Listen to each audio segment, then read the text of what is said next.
Kinabahan si Thomas at sinubukang sabihin na si Charlotte ang nagbigay sa kanya ng gamot, ngunit hindi naniwala ang manggagawa sa kanyang sinasabi.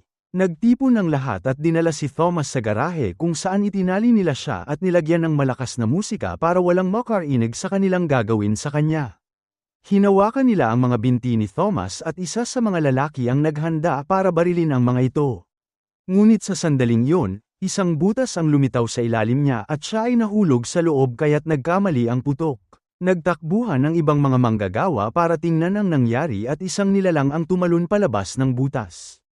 Sa loob ng malaking bahay, nagising ang mga magulang ni Charlotte nang makarinig sila ng kakaibang ingay. Kumuha ang ama ng kandila para tingnan kung ano ang nangyayari, ngunit isang nilalang ang pumasok sa silid at hinabol ito. Nahulog ang kandila sa sahig at di nagtagal ay sumiklab ang apoy habang ang halimaw ay tumalon mula sa ama patungo sa ina, nais patayin silang dalawa. Nagawa ng ama na hilahin ang nilalang pabalik at tumakbo palabas ng silid ang ina upang hanapin ang kanyang anak. Ngunit tumalon ang halimaw sa kanya bago pa siya makalayo.